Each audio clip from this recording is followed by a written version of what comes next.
referensinya Al-Quran tentu ya, betul. bukan ilmu yang lain tadi ya. Seandainya Al-Quran belum ada gimana? Oh itu.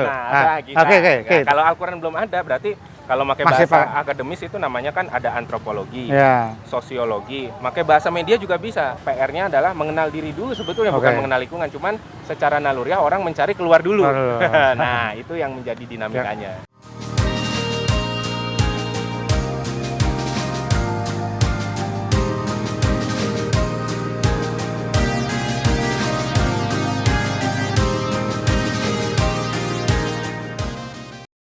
Assalamualaikum warahmatullahi wabarakatuh. Jumpa lagi dengan Garasi Cerita.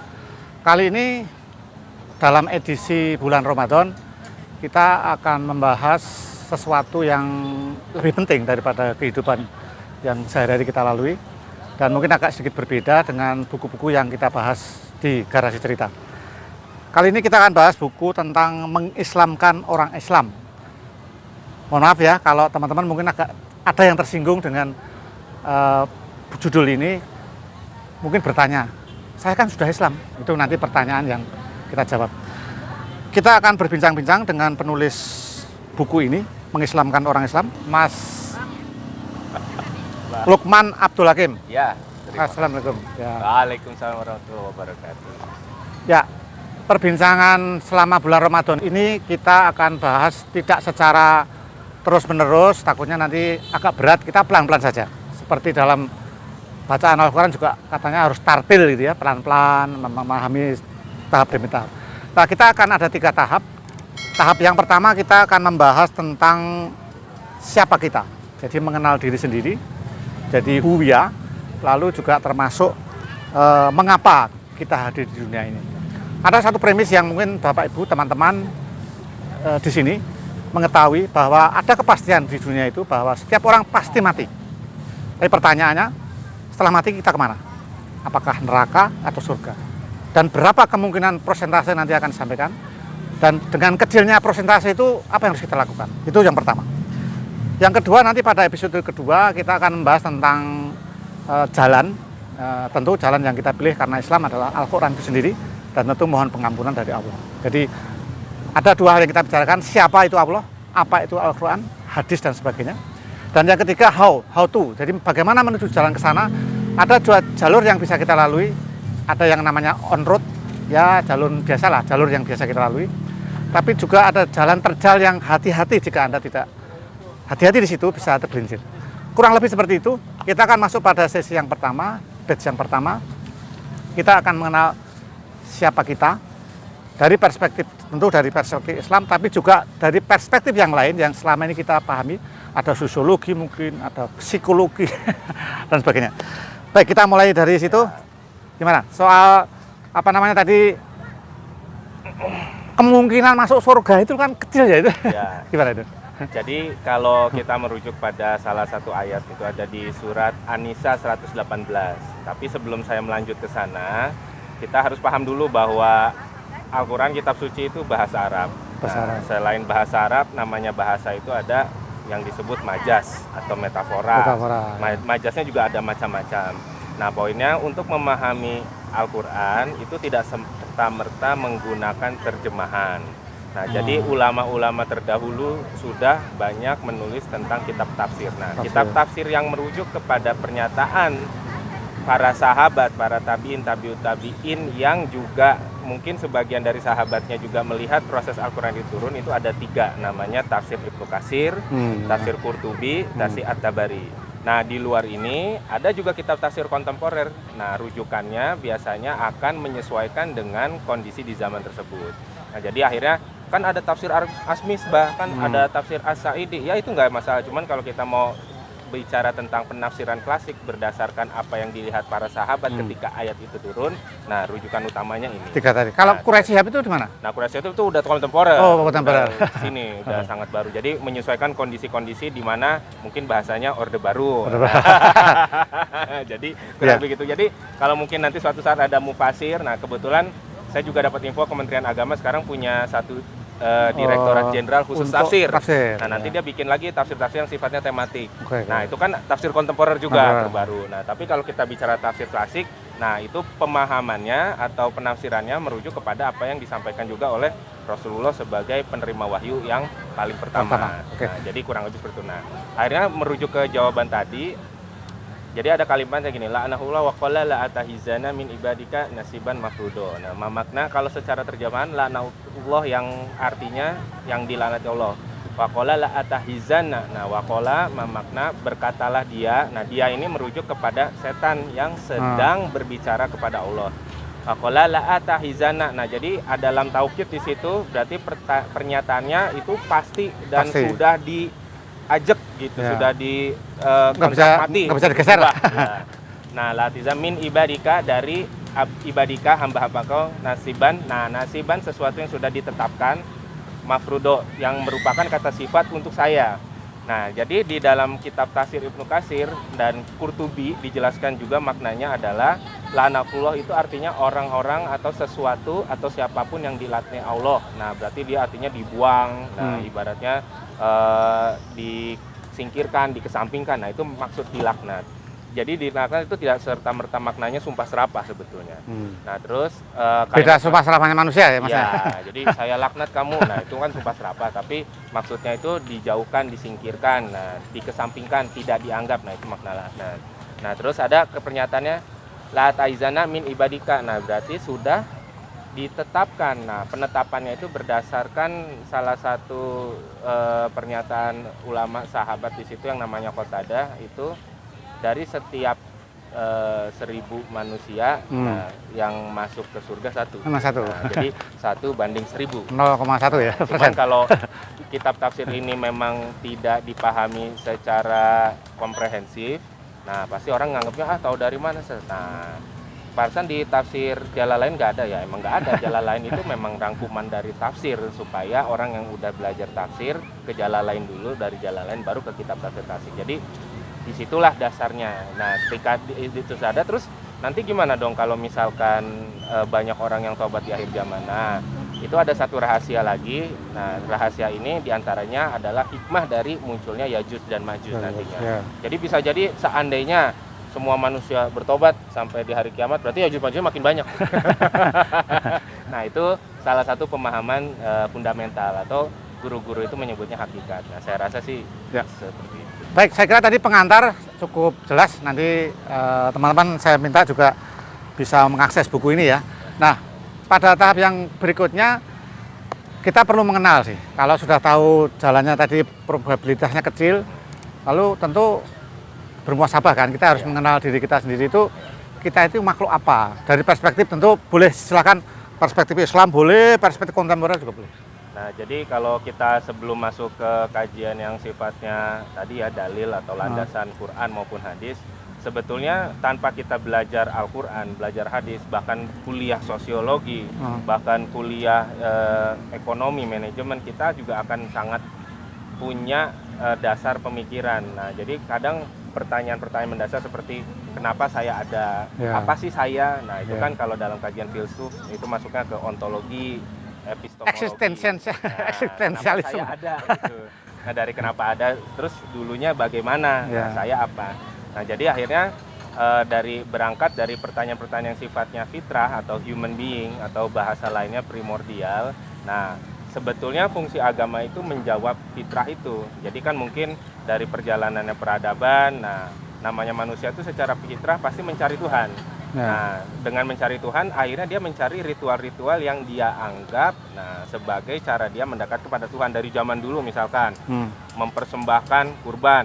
Nah, misalkan apakah kurbannya itu berupa hasil panen, hasil bumi, atau berupa hewan, atau bahkan kadang mungkin di film-film ya, kalau rujukannya ke film, ada yang mengorbankan anak kecil, ada yang mengorbankan gadis desa yang paling cantik, ada yang mengorbankan budak-budak. Nah, maksud saya, hal-hal itu seperti itu fitrah. Nah, sekarang munculnya agama. Nah, agama itu akhirnya menunjukkan cara beribadah yang benar. Nah, jadi kalau misalnya kita bicara secara antropologinya, asal-usulnya pertanyaan apa ini saya? Nah, kita ini manusia. Nah, tapi value-nya apa?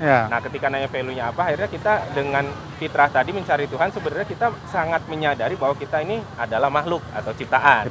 Nah, ketika kita menyadari kita adalah makhluk atau ciptaan, secara tidak langsung, bahkan kalau pakai pendekatan silogisme berarti ada penciptanya. Nah, siapa? Nah, siapa penciptanya? Nah, entitas, kalau kita nyebutnya entitas ya, karena kenapa kita tidak menggunakan ke sebelum ke sana, kenapa kita menggunakan entitas? Karena entitas yang menciptakan itu pasti sesuatu yang tidak sama dengan kita. Yeah. Nah, itu hal yang basic sebetulnya. Nggak mungkin ibaratnya tukang kayu menciptakan meja. Nah, mejanya bisa mengenal tukang kayu sebagai makhluk yang sama, nggak mungkin, sebagai entitas yang sama. Beda pasti. Nah, jadi ada juga pendekatannya biar gampang gini. Misalkan makhluk 2 dimensi tidak akan bisa mengakses dunia 3 dimensi. Nah, dunia 3 dimensi juga tidak bisa mengakses 4 dimensi. Nah, akhirnya untuk mencari tahu siapa kita, apa kita, nah kita harus sadar dulu bahwa kita ini makhluk. Nah, pendekatan kita ini makhluk dari kesadaran kita bahwa kita ini diciptakan. Nah, dengan adanya diciptakan berarti ada pencipta. Nah, yang jadi masalah dari zaman dulu, manusia seringkali bingung mencari penciptanya siapa, bagaimana. Akhirnya pakai epistemologi, pakai ontologi juga, yang penciptanya itu seperti apa. Nah, saya rasa di situ dulu. Iya. Jadi kalau dari sisi sejarah, memang proses pencarian itu panjang kan? Panjang. Sehingga muncullah nabi-nabi itu kan memberi petunjuk-petunjuk yang kadang-kadang diberi petunjuk pun orang tidak mau mengakui kan kira-kira begitu. Ya. Makanya sebelum kita bicara petunjuk, kalau misalkan kita belum sadar di kesadaran awal tadi, bahasa saya, nah pasti kita akan, kalau bahasa Al-Quran atau enggak bahasa-bahasa sekarang itu disebutnya tersesat. Jadi akhirnya muter-muter situ aja, akhirnya melakukan hal yang itu aja. Nah, akhirnya entitas pencipta tadi, nah memunculkan satu di antara makhluk-makhluk yang dia ciptakan sebagai pembimbing. Nah, ada yang pembimbing yang diberikan wahyu, ada pembimbing yang sifatnya memperingatkan saja. Nah, itu dalam terminologi Quran disebutnya ada istilah nabi dan rasul. Jadi kalau misalkan bahasa-bahasa Inggris kan primordialnya disebutnya dengan kalimat the messenger atau the prophet. Nah, itu walaupun semakna, value-nya agak berbeda. Nah, jadi akhirnya entitas pencipta itu pengen makhluk ciptaannya juga mengenal penciptanya. Jadi akhirnya kajian ini sifatnya hakikat. Nah, sekarang saya share dulu sedikit maksud hakikat itu apa ya? Wah, jangan-jangan kajiannya berat. Wah, kajian, aduh. Sebetulnya nggak berat. Jadi karena ilmu itu sendiri berkembang. Jadi kembali lagi, hakikat itu adalah sesuatu yang sifatnya kebenaran mutlak. Jadi kebenaran mutlak itu tidak ada yang pernah tahu sampai orang itu punya sudut pandang yang luas. Semisal kita melihat satu cuplikan bahwa ada orang lawan arah misalkan. Nah, ketika orang lawan arah ini, kalau kita melihat secara zohir mata kita aja, bisa jadi kita nyalahin orang lawan arah ini. Nah, bisa jadi orang lawan arah ini satu, dia polisi yang tidak berseragam. Bisa juga mungkin orang banjir, kita nggak tahu. Ya, lawan banjir, di depannya ada apa. Nah, atau juga hal-hal yang lain yang kita nggak tahu. Nah, yang hal-hal yang lain tidak kita tahu inilah yang disebut keterbatasan sudut pandang. Nah, dari keterbatasan sudut pandang ini, akhirnya kita bisa mencari tahu lebih dalam dulu. Yang jadi masalah kita sebagai makhluk kan terbatas ruang dan waktu. Nah, karena keterbatasan ruang dan waktu ini, akhirnya kita harus menyadari potensi kita kemana. Nah, kalau misalkan kita udah menyadari potensi kita kemana, untuk mengetahui sesuatu yang sifatnya hakikat, berarti harus kita punya daya analisis. Karena di buku saya itu, bab pertama tuh ujung akhirnya pertanyaannya adalah untuk mengetahui entitas pencipta tadi, kita seenggaknya harus tahu dulu man arofahu nafsahu. Jadi nafsa itu maksudnya di sini maknanya diri sendiri atau nyawa kita sendiri. Jadi sebelum keluar diri sendiri ya kenali dulu. Iya, jadi pendekatannya internal dulu justru. Nah, cuman catatannya untuk mengenali itu basis apa? Dasar ilmu atau dasar apa ya? Referensinya Al-Quran tentu ya, bukan ilmu yang lain tadi ya. Seandainya Al-Quran belum ada gimana? Oh itu. Oke. Kalau Al-Quran belum ada berarti kalau pakai bahasa akademis itu namanya kan ada antropologi, sosiologi, pakai bahasa media juga bisa. Pakai bahasa media kan selalu ada namanya 5W1H. Nah, itu pendekatan pertama. Kalau pakai bahasa sosiologi, nah sosiologi ibaratnya ada namanya dalam ilmu sosial itu penjelasan bahwa kita ini makhluk sosial, berinteraksi. Nah, ketika makhluk sosial berinteraksi, kita punya namanya tadi orang tua yang melahirkan. Nah, ketika orang tua melahirkan, nah hubungan interaksinya seperti apa? Nah, hubungan interaksi ini dapat menjadikan satu turunan atau derivatif dari kepada pencipta. Nah, jadi di sini ada hubungan sosiologi.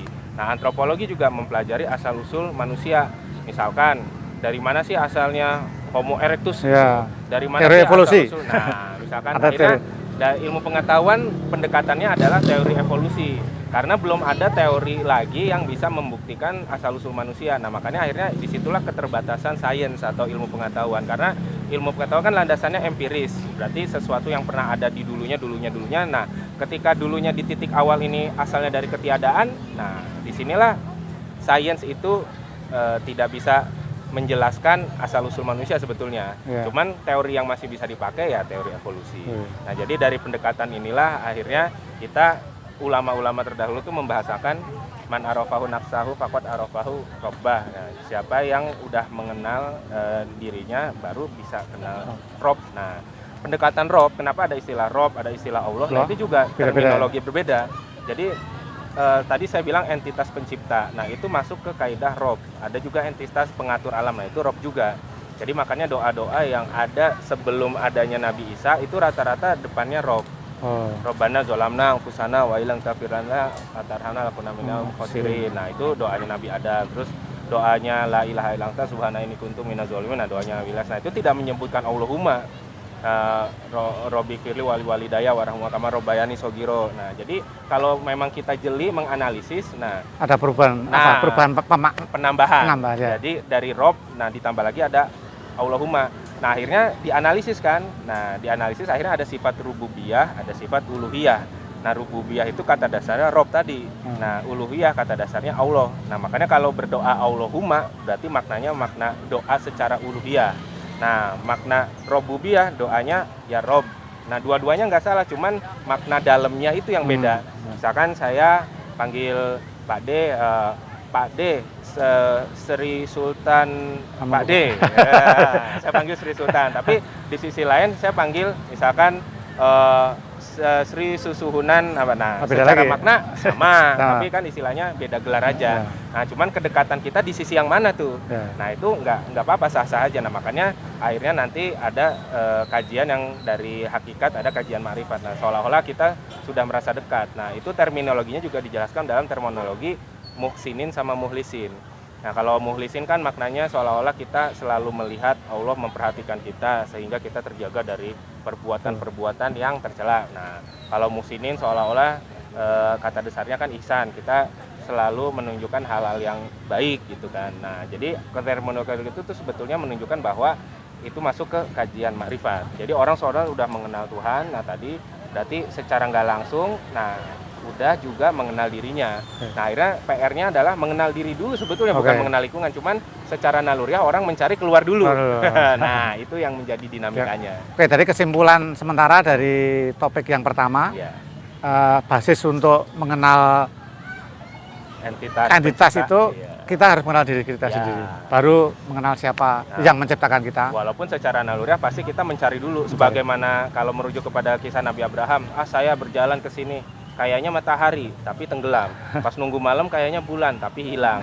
Pas lihat bintang kayaknya bercahaya terus tapi adanya pas malam. Nah, akhirnya ada kesadaran, kayaknya ada sesuatu yang nggak bisa kita jangkau tapi dia menciptakan. Nah, akhirnya kan arahnya gitu, keluar dulu. Nah, itu udah fitrah manusia juga. Jadi naluriah kita itu mencari Tuhan pasti. Nggak apa-apa itu. Cuma nanti kita mencari yang benar kan gitu, dari antara pilihan-pilihan itu. Sementara barangkali cukup teman-teman sekalian untuk episode yang pertama. Jadi kita mengenal diri sendiri, kemudian dari situ kita baru mengenal entitas di luar kita. Nah, dalam hal ini dalam konteks keislaman adalah Allah itu tadi ya. Baik, kita akan ketemu lagi pada episode yang kedua.